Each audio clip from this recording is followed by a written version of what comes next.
All right, ladies and gentlemen, welcome back to another episode of the Dharma Digs podcast, a podcast in pursuit of purposeful living. I'm your host, Taylor Winchester, and I say it every week. I'll say it again. I am grateful that you have decided to take a little bit of time out of your day to stop by and tune in to this podcast. So yeah, thank you for being here. All right, first and foremost, let's get a few items out of the way. If you are new to this podcast, if you're a new listener, you're just joining me for the first time, if you're watching on YouTube, please tap that subscribe button below, give me a thumbs up, and let me know that you enjoy this. I know it's early, so you may not know, but if you do like this, give me some love, give me some feedback. If you're listening on Spotify, Apple Podcast, or wherever it is you get your podcast content, please also find a way to subscribe and follow the show. I greatly appreciate it. You don't know how much that means to me and how much it helps me grow and get new listeners. So if you could do that, I would be forever grateful. All right, today's conversation. Rebecca Gummere is a writer, a traveler. As she says it, she's lived a few different lives now. And I met Rebecca actually through my dad, who is also a writer and a published author. And they both, Rebecca and my dad, both spent their time, a little bit of their time,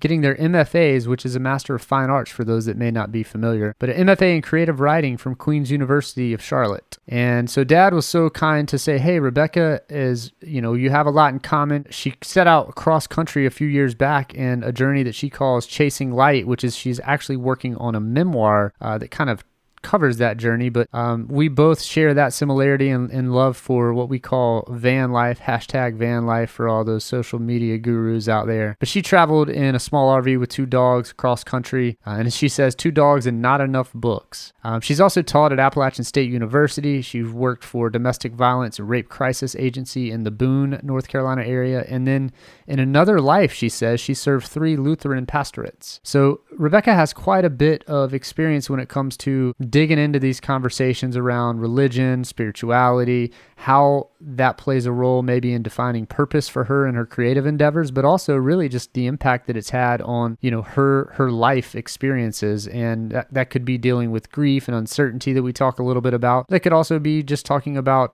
how she finds inspiration through the divine nature that comes with nature itself and being outside. And we talk about that as well. So one final thing, and you'll hear us talk a little bit about this in the podcast as well, but she's been published in quite a few different literary mediums, I guess you could say. One most popular and most noted is she has an essay that was published in O, the Oprah magazine, which we dive into some of the quote, a quote or two from that. But she's also been published in the Daily Beast, Pithead Chapel, the Christian Science Monitor, and the list goes on and on. You can find out more on her website at RebeccaGummere.com, which I'll share all this stuff in the notes here. But let's, without further ado, let's get on into this conversation. I really, really enjoyed this one. It touched a little bit, as I mentioned, on spirituality, which is something that I've really been exploring for myself of late. So I'll let Rebecca give her own little 2 cents on what she's up to these days, and I hope you guys enjoy this conversation. So thank you so much for being here. Yeah, enjoy this, and we'll see you on the flip side, everybody.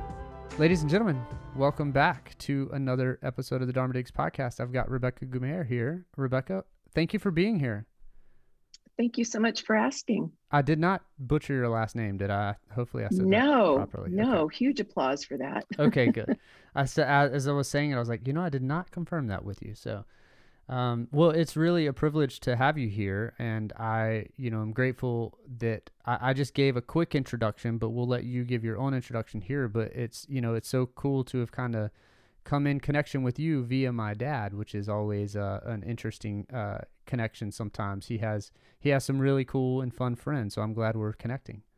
Right. Yeah, me too. When he gave this suggestion that I get in touch with you, I thought, I really want to do this. I'm really excited. So yeah, good, thank you. Good. Well, as I mentioned, I gave a brief introduction, but you were actually the first kind of writer that I've had on this podcast. So this is exciting to me for that regards, if nothing else. But why don't you just give your kind of quick introduction into who you are, what you're up to these days for anybody that's listening. Okay. Well, I am in Albuquerque. I moved here just a little over a year ago, and I came out here from the mountains of North Carolina, which you will be familiar with. I'd been up there around 16 years, and I lived in Boone originally to take my third call. So in my other life, as I say, I was a Lutheran pastor, and that was for 14 years. And after I left ministry, I worked for our county's domestic violence and rape crisis center for 7 years. And during that time, followed this lifelong passion. I mean, since I was, 12 years old, wanting to write, and having written all those years, and really wanting to get serious about it. So I went and got an MFA, and that's how I met your dad. And so I've been writing ever since.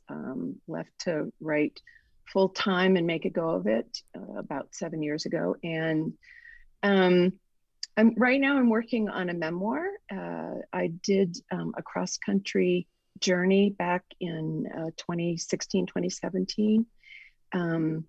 And had just kind of, we'll talk about that in a minute, I guess, but I had just kind of hit a little bit of a wall in my life in a lot of areas. And so that journey was really, along the way, I kept reminding myself, this is the trip of a lifetime. It really was. And so I'm writing about that. It was turned out to be a spiritual pilgrimage. And so I'm writing from that aspect. Yeah, I'm here in Albuquerque in an area called Nob Hill, and I got my big old boxer dog, and I adopted a cat, and life has just been, kind of quiet since March of 2020. So I'm kind of hanging out here waiting to get my vaccination and then begin to explore this pretty amazing state that I just moved to, but don't know as much as I'd like to.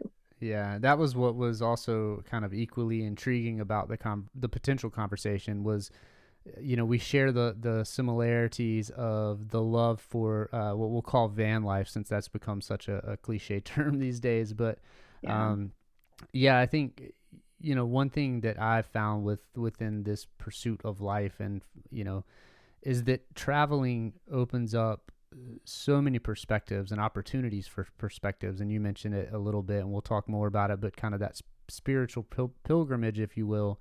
I think that's what's so amazing about it, is that all the things that maybe you thought you knew from growing up in whatever little town or wherever you grew up, once you kind of step foot out of that and explore these other areas and other cultures, and just see how much we're all alike, but at the same time we're all different in so many little ways. It's an amazing feeling to get out there and explore those things. So yeah, it really is.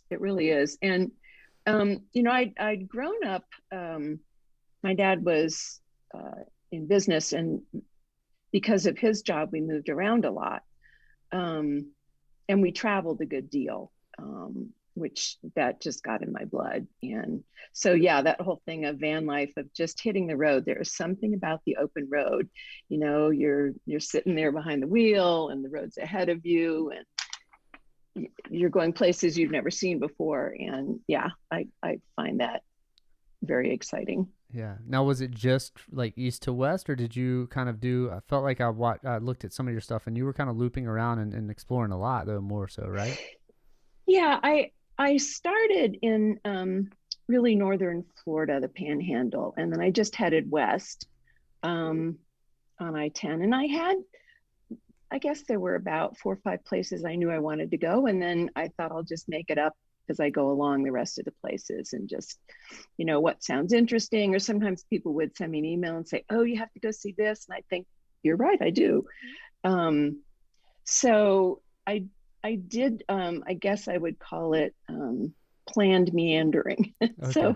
So some of the points were places I knew I wanted to just see, like Marfa, Texas. And I just have to go see it. I'm hearing things about the lighting there and how it's, kind of otherworldly, and a lot of artists are drawn there, and it's supposed to be this spunky little town in the high desert. I just want to see it. So, it was that kind of thing for a lot of my stops. But it was supposed to be a 9-month trip. I ended up coming home a month early because of wildfires rather, and heat waves.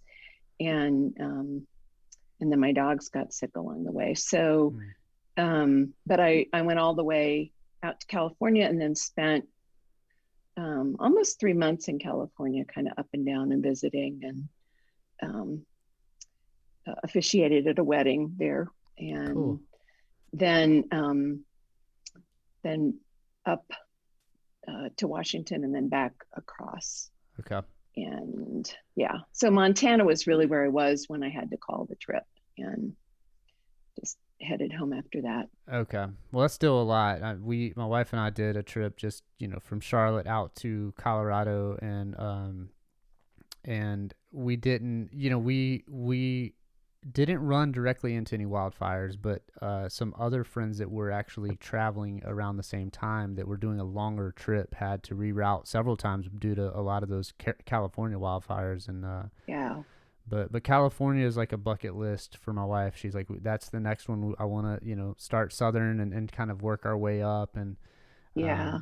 Pacific Northwest, we did some exploring there for our honeymoon, but it wasn't in our van, and it wasn't in a van at all. We were just we had a rental car, and we're kind of getting Airbnbs, but you could just get lost over there for endless amounts of times. And we didn't even make it to Montana. Mhm. That's a whole nother one too. So, but that's really cool. Yeah, it was an I was just going to say, I can only imagine, like, it's one thing to travel with my wife, but to be on the road by yourself for that long. Now, how were you, it was semi-planned as far as where you were going, but did you do any boondocking in a sense of staying for free and just kind of parking wherever, or were you pretty planned out as far as where you were going to stay at campgrounds and whatnot? I probably around 2/3 was planned out, and then a third. I mean, as I let people know I was traveling, I would hear from people who'd say, "Hey, come see me," and a lot of times that meant park in my driveway or sleep on the street in front. So I did some of that in the Walmart parking lot thing, and but most of it was campgrounds. Cool. That's fun. Well, let's circle back. I could go on talking about van life and travels for. I know I'm getting excited now. I want to take another trip.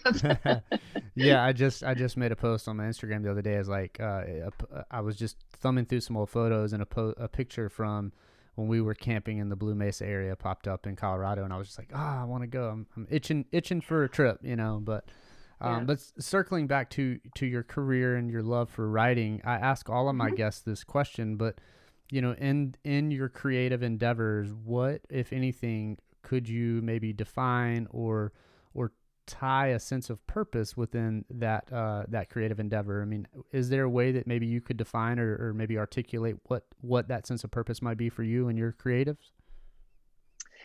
Yeah, and that that was a really good question. You posed that to me a couple days ago, so I'd have something to think about. And when you're old enough, I mean, I'm 68, so I have enough years behind me, and enough of my writing to think, what is my theme? I mean, what are the things that I keep coming back around to in general? And I would have to say, pointing to wonder. I mean, I think even since I was a really small person, I had been asking kind of the bigger questions and wondering, and I have to point to my mom, who was just a real nature lover, and kind of got us out of the house and into the woods, and to the ocean and all these places where she really let us use her lens for just the wonder of the world.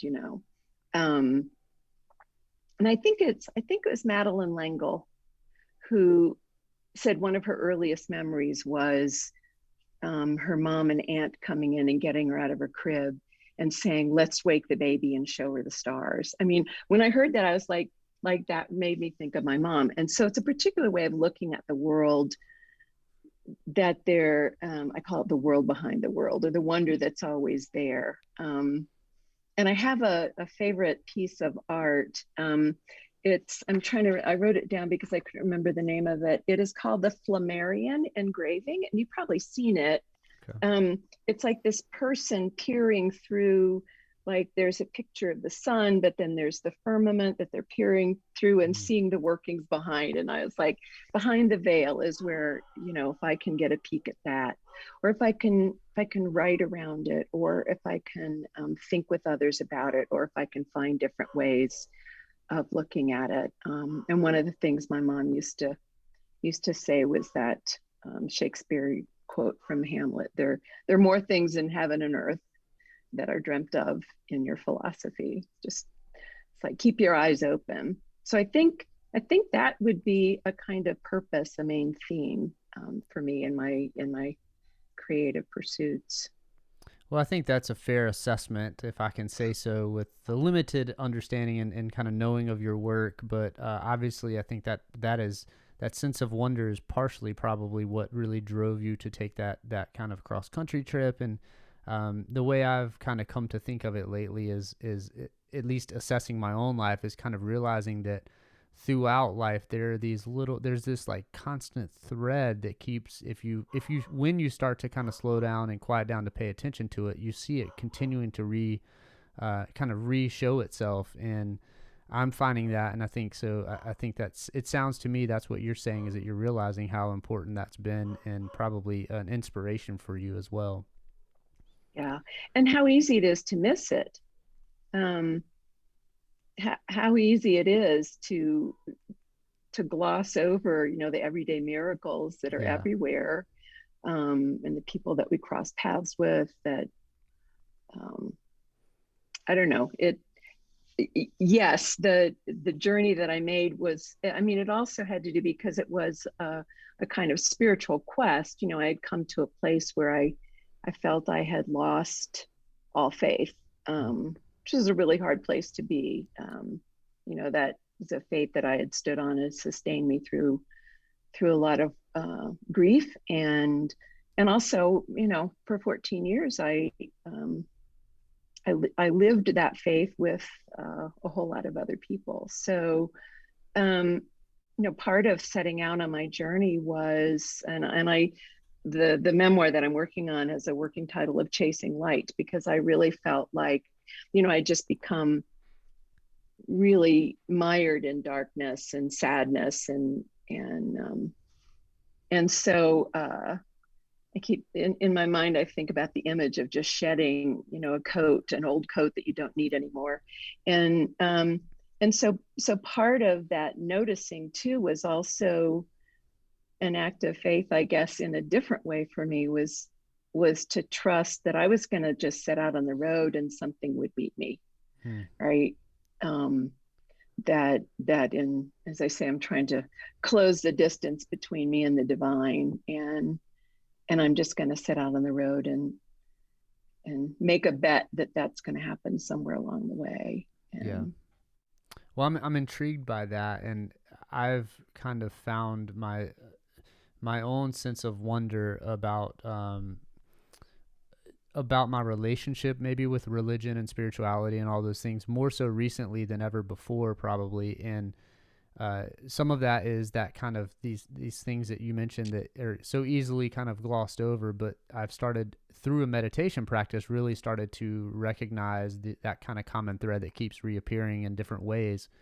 And also you mentioned, these interactions and these conversations and people that enter our lives at whatever time they do, for reasons that we may not fully understand at that moment, but then also kind of reevaluating those as to what was that for, and and sometimes, it's very clear after the fact, or even in the fact of why those interactions happen. But speaking specifically on religion and spirituality, this was a month or two ago, and I was in a Barnes and Noble, and was it sounds really weird saying that, because we're in a pandemic, but it was masked up and everything, and it sounds wonderful. Yeah, I'm sure for you as a writer, it probably does. But I've been going down this rabbit hole of reading a bunch of Ram Dass stuff, and his journey into his Eastern journey into exploring the world of kind of the I guess he was on this spiritual journey in a lot of ways.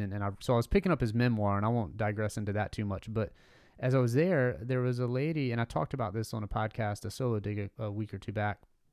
But there was this, oh, my dad's calling me, how apropos, you know?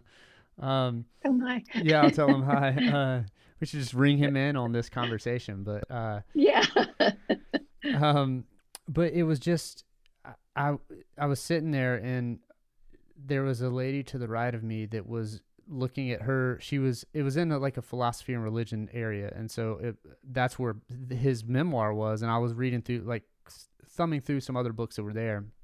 And she looks over at me and she says, "Excuse me, what Bible are you reading?" And I was like, "I'm sorry." It just really caught me off guard.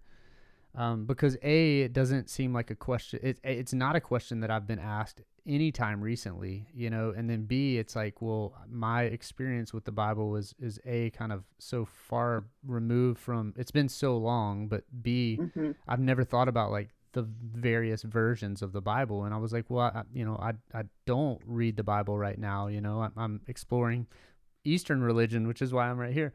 But it was just interesting to me because she was like, I read a different version every year. And so, that interaction was just so odd to me at the time that it happened, that it's just stuck with me. And then literally, maybe 2 weeks ago, my mom happened to be up into town, and she stopped by and she's like, "Oh, they were moving my aunt up to, her sisters and all this stuff." She's like, "Oh, they sent you my mom and dad's Bible." And so it was just, talking about how these things happen. I don't know what it means. I haven't made any sense out of it yet, but I think part of it is just this exploration and consideration for the importance of faith in general, and maybe finding that connection with it, regardless of maybe what your religious backgrounds or beliefs are. And I think I shared with you a little bit, like I'd love to hear a little bit more of your story on the faith side, and maybe what were you, when you were working in it, I guess you could say, like, what was your focus at that point in time? And then maybe, in hindsight, how has that perhaps changed from a spirituality or religious perspective now with where you are? Good question. I would say, and I served 3 different congregations in my time as a pastor, and they were very different congregations. And I feel really, really blessed to have had all those opportunities. I'm still in touch with a number of people from each of those churches. And I think, so keeping with that theme of, behind the veil, very, very early on, I think when I was 12, and I had this numinous experience, where, and those are pretty hard to put into words because they, kind of fall flat, but the best that I can paraphrase in a short time is to say I was, out in nature and had this moment of an experience of a presence with a capital P. And the way I came to think of it later was hearing the voice of God in a bird.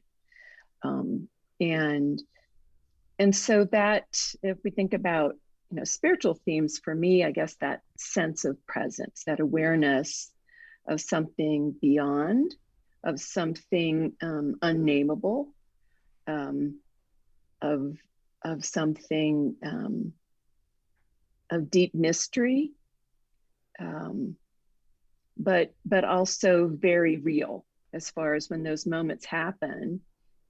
And earlier you were talking about not knowing what to make of your interaction with the woman asking about the Bible, and so I think, for me, it's that the word I use is noticing. Oh, I notice it. I don't make sense of it right now, but it's something I know I need to pay attention to. File it away, notice it, kind of thing. So if you fast forward to my 14 years as a pastor, I think that sense of presence in moments of worship, in moments of sitting at the bedside of a dying person, in moments of conversation with people who were struggling, and in the gathered community, which I always just found so powerful. It's like, that wherever two or more gathered, I mean, I think with any gathering of people, you feel that there is a spirit of more than just the people gathering. Something else happens. And after I left ministry, and went to work for the Domestic Violence Agency, and I was there for 7 years. That was a really hard time. It was such meaningful work, and I worked with the most amazing team of women. I mean, they were beautiful, and nobody does that for the money. Right. And opening themselves to just let their hearts be broken again and again. And the women who came, it was mostly women who came there. We occasionally did provide services for men, but just such courage, and such beautiful spirits. And I think what was hardest for me was just understanding the scope of the problem of domestic violence and sexual assault, and how, in particular, faith communities are not very good in acknowledging. That's a very general, and that doesn't mean every faith community. But what I've noticed is that that's not a topic that's well understood. Well, one of the things I realized was that I kind of looked back on my 14 years as a pastor and thought I knew nothing about helping the women who came to me. I did a lot of things wrong. I'd never been prepared. That's not something that was taught in seminary. And but during that time, I really began to have this argument with God about showing up and seeing, just not just suffering, definitely suffering, but the brutality and the cruelty, and how hardly ever justice is really realized. And I just got pissed. Yeah. I was like, well, I'm done then. I don't want to talk to you if you're even there. That's kind of, the spiral that I went into, because it was intolerable to me, and it still is. So that is, alongside that, then my mom and dad were both aging and failing and then dying. And so that's kind of where I bottomed out after that, and what set me on the path for the journey. Because I realized I didn't want to live in this, empty place where there was no God, there was no meaning, kind of thing. Right. But I didn't really know how to, and it wasn't like I could reconstruct it. I just didn't know what to do next. And so I took a trip. Yeah. Well, and I mean, that in some ways circles all the way back to, your relationship with nature that your mom kind of introduced, and all of those things in a way that I think, I think we could look at society in general in terms of the sense that we're way too digitally connected. And I'm saying that while obviously using these devices and platforms to have this conversation. So as grateful as I am for those and the benefits they bring to life, at the same point in time, it's so easy to kind of let go of the connection and really the divinity that is found within relationship with nature. And so I think that's what's really, it's something that I wish we all probably spent more time.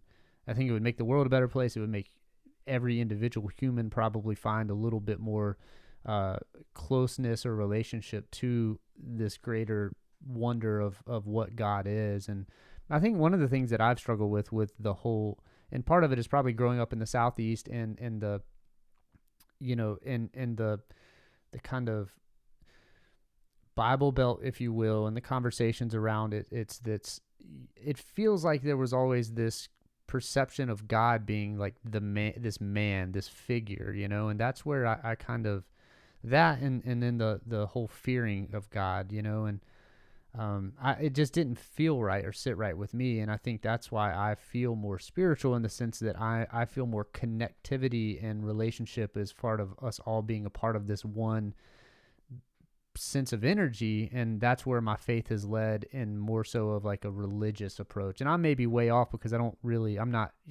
nowhere near as studied, obviously, as you are in the religious side, or the faith side, being a pastor and everything that you've done. But I'm curious how maybe I know you've probably obviously thought about this a lot over your years, but like, how do you come to terms with that now, and kind of maybe what you were taught in the seminary program, and that versus maybe now your more spiritual approach to it? Like, do those worlds collide, or have you found like a common ground there?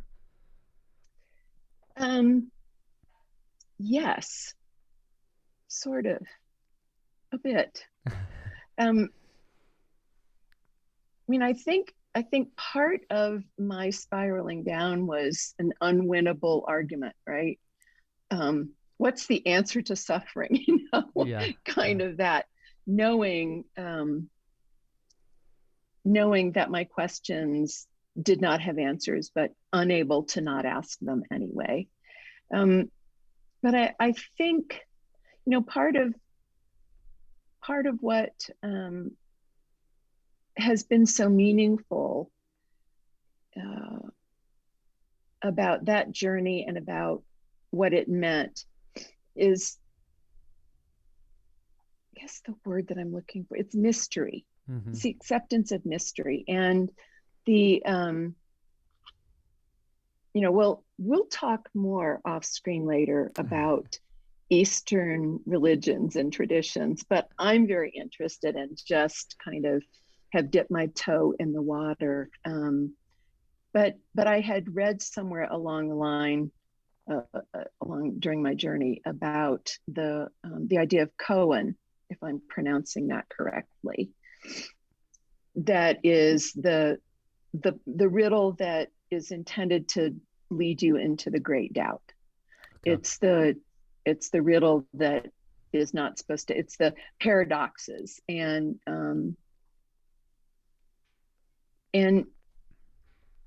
that really rang true with me, and I began to just find some peace in the sense of lingering in the great doubt, that wasn't a failure of my faith, that it was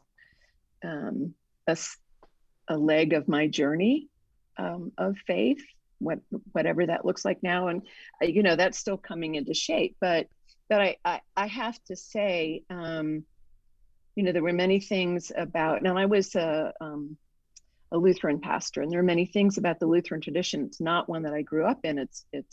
But I was drawn to it for a number of reasons that I think at that time were really meaningful. I was drawn to the liturgy and the sort of form of the worship that was very interactive. And I was drawn to the theology that had a great deal of emphasis on grace and wideness. All that being said, they're the habits and the traditions and what I called inside the box. And I didn't grow up, going to church. So this was something I came to late in life. And being in the box, I knew how to do that. And then I didn't. So now I think of, feeling a connection, needing to know less and less. In fact, I feel like the less I know, the better. About God, about who God is, and willing to just accept mystery, willing to sort of live with that unanswerable question. That doesn't mean I'm like, okay, suffering, oh, whatever, that's, right. I mean, I still really, really struggle, but the struggling has more to do with what can I do in this point in time Yeah. for this particular person, for this particular situation, instead of railing at God or demanding, answers. Yeah. Yeah. I mean, that's, I think, something that people that maybe aren't even, don't necessarily have a particular faith or type of worship or religion. I'm sure everybody struggles with that. Is like, what, and I think about the question I ask all the time is like, why are we here? What, in particular, what am I here for? And that's kind of the purpose of Right. the podcast, is like, what is my purpose, and trying to understand how other people sort out what their purpose is. And I don't know if any, it's hard for me to believe that anybody ever has a perfect answer or definitive answer in that, because I think that evolves as we evolve as humans and grow. But come into terms with it, as you mentioned, with living in the uncertainty and knowing that part of that uncertainty is also what brings about, and this has been really a key component of the meditation practice I've been on, is that, the idea of infinite possibilities, and the only way for you to lean into that is to kind of wade in that uncertainty and quiet everything else down, because if at that point in time, literally anything could happen, as opposed to it just being a repetitive action maybe that you've taken in the previous situation or whatever, what have you. But it's all really becoming more and more for me intriguing, and not to try and to like unpack or define it, or to your point, like being okay with the uncertainty, but also just leaning into it a little bit more, I guess. And I do want to, I realize looking at the time, we're going quick here, but I also want to, I do want to read some of your writing and kind of tie that into this conversation, because I think it's important, and that's, partially what we're here to do, is celebrate you as a writer as well. So, and for those listeners out there, if you haven't, obviously I'm going to share a lot of Rebecca's links in the show notes. But she has had a lot of stuff published. I mean, I don't know and I'd love to hear what you feel like has been your most successful piece, but I would venture to say that a lot of people would probably put that on the essay that was in Oprah's magazine. And is in some ways, as sad as that is, because that was you being very, vulnerable and sharing a very tough situation that I can't even really begin to imagine going through. But I'd love, if it's okay with you, to read a little segment of that, just to kind of set the scene for the listeners. And again, everybody that's listening, this is from an essay that Rebecca wrote that was published in Oprah's magazine, called O Magazine, I believe. But it's titled "Dealing with the Loss of a Child." And I'm going to start it now so that you know where this starts. Rebecca says, "I want God to be real. I need there to be someone in charge, and I need there to be a heaven, someplace where I know my baby is safe and cared for and loved.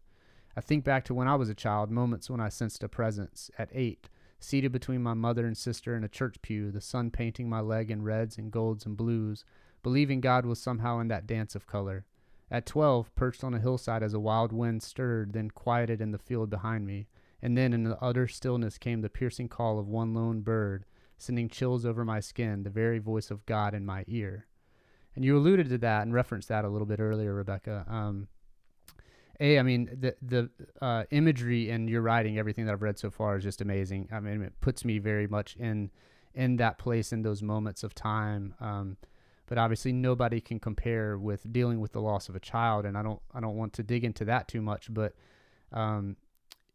I think the reason now, after having this bit of the conversation thus far, it all comes together to me, that sense of wonder, that sense of mystery beyond, and kind of reading your writing and then tying all of that common thread into everything. I think you did hit the nail on the head with your purpose as far as your writing, and I think you do a great job at it. But is there anything you'd like to kind of add about that particular piece, about maybe how that's, I'd love to hear, how has that interaction with being published in Oprah's magazine impacted not just your career, but also maybe like kind of any feedback that maybe you receive from listeners and readers and things like that? Does that impact your sense of purpose and maybe your spirituality and faith? Yeah, very much. So that, very quickly, that piece was about the death of my second child when he was 6 weeks old. He'd been born with a heart defect, had surgery to repair it, other defects inside the heart that were not detected. And so he died quite suddenly at home, in my arms. And 7 years after he died, I was already in seminary by that time. And I was at the Children's Hospital where he'd had his surgery. There was a required chaplaincy that I was completing there, and discovered that his heart and lungs were in the pathology department being used as a teaching hospital. Ohio State University is there, med school. And I didn't know that. I'm sure we signed something somewhere along the way. I have no recollection of it. But I had not really wanted to go to that hospital because it was very painful. There were many other sites for me to go to, but I felt drawn to it. I remember my advisor saying, "Why are you doing this?" And I said, "I feel like a fish on a line. I don't know." And so it was 10 weeks into my 20-week experience there when I discovered and looked at and held my son's heart and lungs. And so that was miraculous to me. In a way, it was a little bit of a resurrection story, because we had his body cremated, and I didn't think I had no idea there was anything left of him. And to find that, I left there saying, "My son, the teacher." So that piece, I heard from a whole lot of people, and it was really meaningful and really powerful. And a lot of the people I heard from who had lost children themselves, or a couple of people who'd recently lost spouses. So it was, if you think of is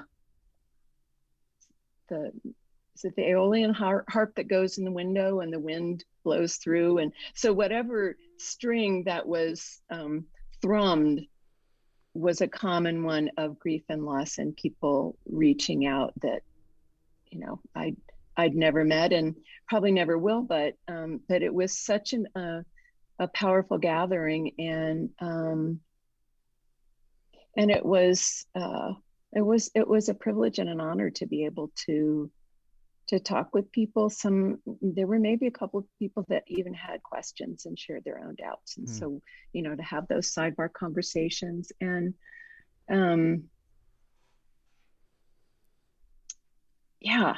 it was published in 2017, and I'm still in touch with some of the people who began to follow at that time. I also had already started my journey and was doing a travel blog. And so a whole lot of people then came on the trip with me, which was really cool. Yeah, I was going to add to, after reading that little snippet, that for the listeners, and I'll link to that piece in the show notes, but you really should go read the full piece, because it you alluded and kind of told much of the rest of that story just now, but it was great to read, and obviously not something that anybody would ever wish for anybody to have happen to them. But I think it is obviously, there is something about that situation that brought this about for you, and for you to share that with the world, that then also probably touched so many more people than you maybe even know from them reaching out. And I think about, to go a little bit back to the philosophy and some of the spirituality and religion approach to life, a lot of the stuff that I'm leaning into is this idea that sometimes we're put on this world. If you believe in reincarnation and in being incarnated into this life form in this moment, that a lot of times the way that I'm learning is that approach is that you have something to work through within this time that you're on this physical plane. And if you believe in that type of an approach and are open to it, to me, it starts to, it kind of helps things make a little bit more sense, even though you can't really fully fathom why, as cruel as and inhumane as things seem as they happen sometimes, trusting and having faith in the bigger picture that we don't always get to see is I don't know if I'd say equally important, but it's something that can kind of help us find some sense of peace through it all, I guess, you know. And and I think another key thing that I would just add that I encourage more listeners to do, and I'm trying to do this myself, is to find that vulnerability that you must have had to feel while sharing that story, because that is something that many people probably would not be open to even sharing or consider sharing. So, you know, I think that is amazing, and I applaud you for that, because it's something that I do think the more vulnerable I think we are as humans, the more we realize and can make the connection that we all really are a lot more alike than we are different. You know what I mean? Right. And I will say it took me about 25 years to tell that story.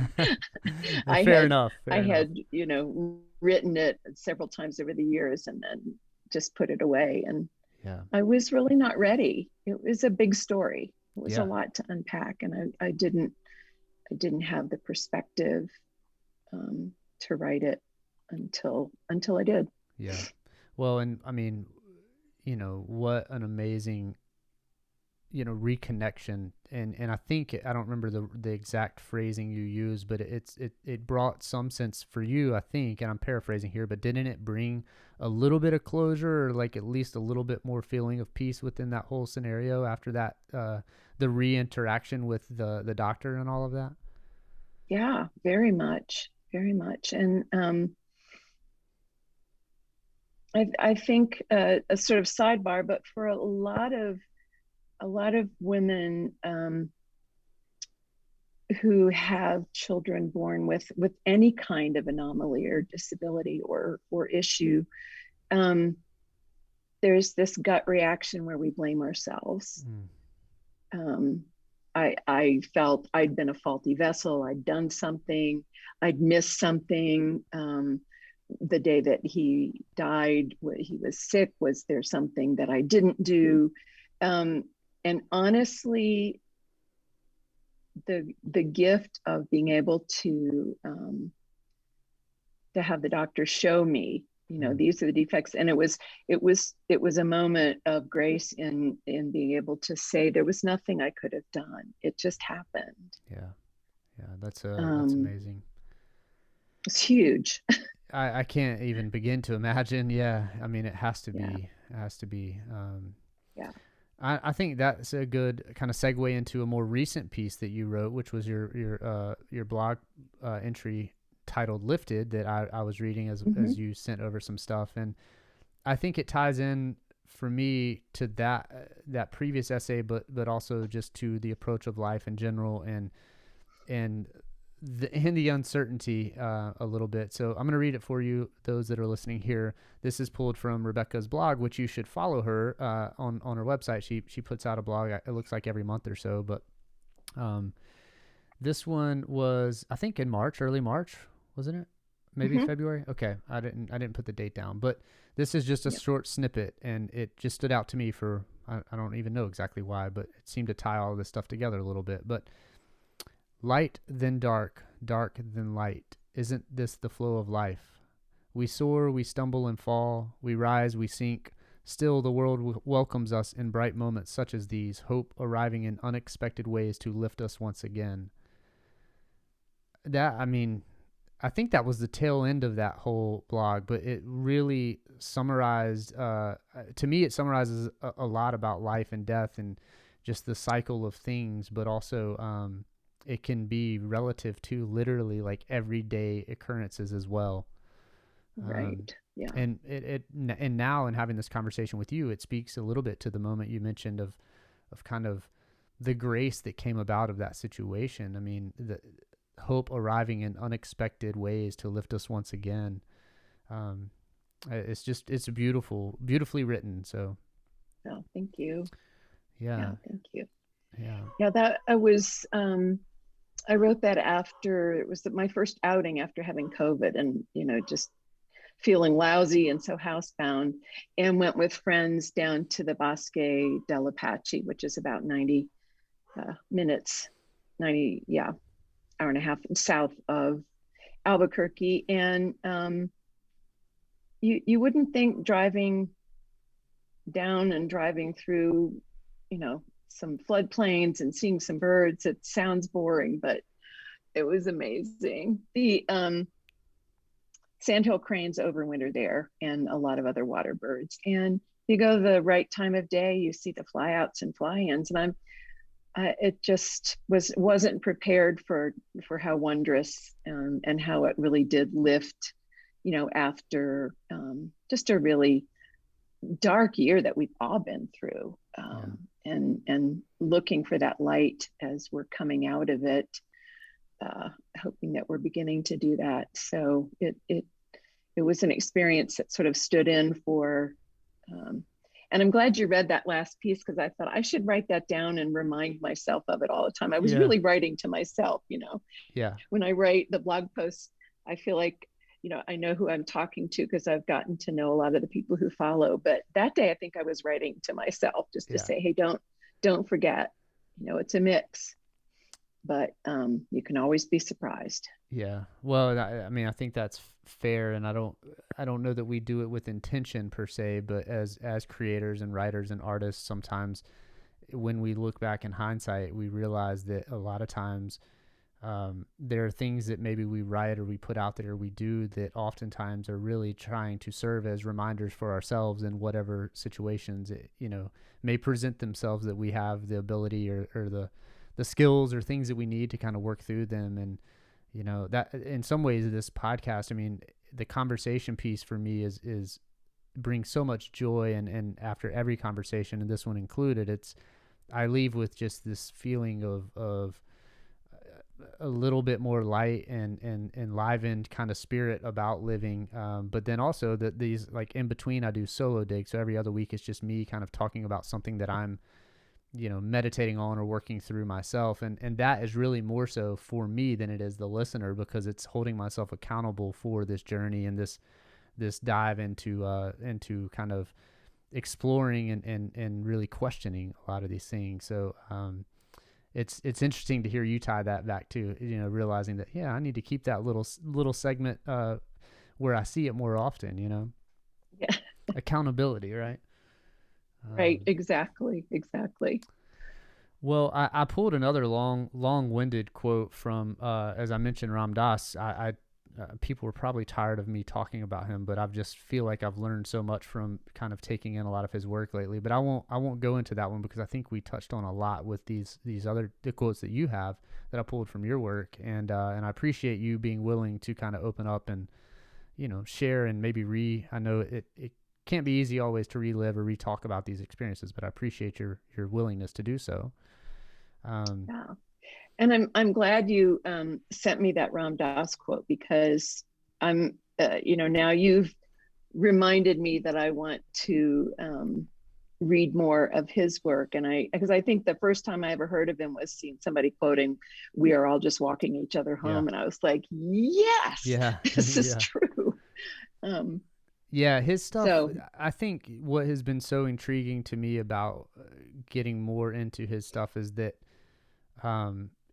it's so accessible for me, and maybe not so for other people, but for whatever reason, just the way he presents himself, and he has a podcast that I listen to a lot of his stuff too, and it's just inspirational, and it makes me think about things in a different way. And so it's the perspective shift and all of that has really been a profound impact on my life. And so I find myself like just wanting to read more and more of his stuff too, so I haven't read that particular book. I was just doing some specific, the Walking Each Other Home book, but his memoir was amazing. And I kind of feel like I'm starting backwards, because everybody that, and all the stuff I see, everybody was really introduced to him in his Be Here Now book that came out back in the 60s. And so that's like on my list. And now I'm reading, because it kind of goes with, I'm diving into the Bhagavad Gita, which is like one of the Hindu texts. And he has a book called, I think it's called Path to God, that really is more it's based on his teachings that he did back in Boulder and all. So it's interesting, because his approach to things and the way he presents things, for me, just makes so much sense sometimes, and when other times, other teachers or whatever, you hear it, but you don't hear it. And with his stuff, for whatever reason, it just makes so much sense, Yeah. So I would definitely say check some of his stuff out. I think you would enjoy it. And it doesn't, I think part of it too is it doesn't feel too forced or too like preachy. It's just more of, right. Let me share this with you and you do with it what you will, you know? Yeah. It's that offering. Yeah. Yeah. Yeah. And I love that. So, well, I know we're pushing up against time. I've already taken about an hour of your time. So let's kind of move into what I call segment 3, which is, okay. Is really just your opportunity to highlight any organization, can be kind of mission driven or nonprofit, or it can just be a for-profit business that's doing some really cool work. But part of the goal of these conversations is to allow my guests to share, you know, some organizations that they think are making positive impact in the world. Yeah. Well, I'll just, I mean, my bias is toward women's shelters, and the place where I worked in Boone is called Oasis, and it's been around 30 plus years, one of the older nonprofits in Boone, and very stable and just does amazing work. So I always feel like, you know, that's a really good place for people to send their donations and support. But I would just go on to say, I wish that we had a better, we mean in this culture, had a better understanding of the impacts of domestic violence. And so many of our societal problems can be traced. Poverty can often be traced to domestic violence. Women's loss of earnings and careers and things like that. Children's difficulty learning in school. Far too often, domestic terrorism has a link. A lot of times those perpetrators are also perpetrators of domestic violence. And so I wish that this was a topic that was uppermost for us and that we would address it as a nation. And so I always just encourage people to get connected to know about the resources, if for no other reason, at some point in your life, because domestic violence is so common, you might come across someone, or there might be someone who discloses to you, and to be able to say, call these people. Here's the number to this organization. When I was at Oasis, we used to hand out our business cards all the time. Say, tuck these in your purse. And if you ever come across a situation, you know, you want to be safe and careful about doing it. But you can offer this as a resource to someone because it's so common. So, so I say support your local domestic violence crisis centers. People there doing the Lord's work, and the what used to be a lift for me was to just know that we had community support, to know that people were behind us and understood that the work that we were doing was heartbreaking and difficult, and sadly so essential. Yeah. So I think it's just, as citizens, it's not a bad idea just to know, hey, here's the number of our local women's shelter, and here's a little bit about it. I have some information about it, and just to be able to pass that along if you ever need to be. Yeah, that's great. Thank you for sharing that. I mean, it is unfortunately something that is not forefront as much as it probably should be, and it's hard. I can't even begin to imagine, trying to be supportive and be. I mean, I can imagine being supportive, but how to feel like you're making a difference in those scenarios, I just don't. It's sad, and I have trouble even trying to understand why those situations happen, or how our society is grown to where we are, and yet that is still as prevalent as it is. Well, we know it's learned behavior, so breaking the cycle is one of those things that the community can be part of helping accomplish. So I think I like to think anyways that, and I'm hoping, I haven't figured out how if I can serve, or if I have a purpose or a way to do any of this, but I do. I think if if the society as a whole, we all started to kind of turn inwards and really worked on ourselves more as opposed to worrying about what's happening externally, then we would all grow more in that direction of love and kind of caring in that sense of oneness. And then there wouldn't be the need, but it's way easier for me to say that than obviously it is to initiate this into any way, you know, into society. That takes a lot more than I know how to solve right now, you know. But luckily there are folks like yourself and others out there that have done the work and are doing the work to try and, you know, be a positive light in that. So thank you for doing that. And thanks for sharing that. Yeah, you bet. So to wrap up, why don't you share what's the best place that we can, and I'll include all these links, of course, to send people to, but for folks to kind of engage more in your journey and what you have going on, is that just via your website, Rebecca Gummere, or their social handles or anything you want to direct people to find out more? Yeah, RebeccaGummere.com. And you can go there for links to published work. My blog is on there, and then also links to social media. So I'm on Instagram, and it's @rgummere is the handle. And I'm on Twitter, same handle. And I have a Facebook author page that is just Rebecca Gummere. Okay. Yeah, so those are the best ways to reach me. Awesome. I'll make sure to share all of those. And thank you again so much for taking the time and opening up and chatting with us. And do we have any expectation date-wise of when your next kind of published piece will be coming out there? I know the memoir is probably a big project, but any inkling or any leaks that you got of new stuff coming out anytime soon? Well, I'm working on an essay right now that I hope is going to be picked up by a major newspaper, but I don't know yet. So, okay. If I find out, I'll let you know.